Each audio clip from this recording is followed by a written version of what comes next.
बुद्ध पूर्णिमा के बारे में ज्यादातर लोग इस बात को नहीं जानते कि आज ही के दिन बुद्ध का जन्म हुआ था। आज ही के दिन उन्होंने परम सत्य को पाया था और आज ही के दिन उन्होंने अपना शरीर त्यागा था। गौतम बुद्ध की सबसे बड़ी शिक्षा यही है कि स्वयं को जानो, परंतु लोग इसका उल्टा कर रहे हैं। वे खुद को जानने का प्रयास तो नहीं कर रहे, लेकिन दूसरों को जानने में अपना समय व्यतीत अवश्य कर रहे हैं। लोग बुद्ध को समझना चाहते हैं, लेकिन मैं आपको बताना चाहता हूं कि यह संभव नहीं है, क्योंकि ना तो बुद्ध को समझा जा सकता है और ना ही समझाया जा सकता है। बुद्ध को तो केवल अनुभव किया जा सकता है और वह ध्यान से ही संभव है।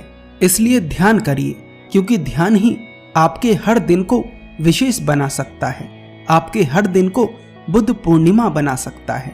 आप बुद्ध के जीवन से जुड़ी कहानियां सुनते हैं, उनके द्वारा कहे गए सूत्रों को सुनते हैं, उनकी शिक्षाओं को समझने का प्रयास करते हैं, लेकिन मैं आपसे कहना चाहता हूं कि उनका कोई फायदा नहीं अगर आप उस बात को नहीं समझ पाते जो बुद्ध ने बार बार कही है।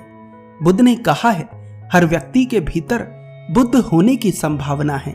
हर व्यक्ति बुद्धत्व को प्राप्त कर सकता है, लेकिन उसके लिए ध्यान आवश्यक है, उसके लिए अपने भीतर उतरना आवश्यक है।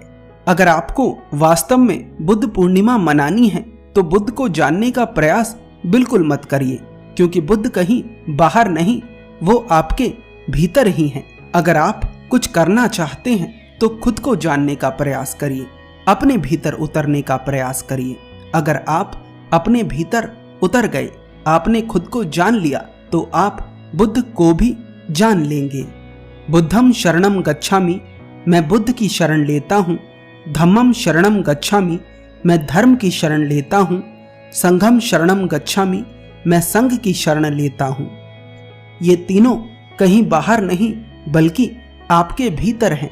बस आपको ही अपने मन की आंखें खोलकर अपने भीतर उतरना है।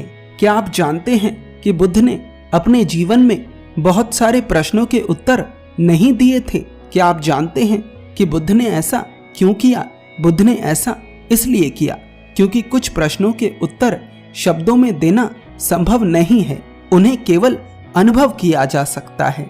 लेकिन लोगों की समस्या ये है कि वे जानना चाहते हैं, वे अनुभव नहीं करना चाहते, जिसके कारण कुछ लोग बुद्ध की पूजा करते हैं और कुछ लोग बुद्ध से नफरत। अंत में मैं यही कहूंगा कि अगर आप बुद्ध को वास्तव में जानना चाहते हैं, उन्हें समझना चाहते हैं, तो केवल एक विकल्प है, ध्यान। अगर आप ध्यान नहीं करते तो कोई शिक्षा, कोई कहानी, कोई सूत्र किसी काम का नहीं है। बात थोड़ी कड़वी है, लेकिन सच है। धन्यवाद।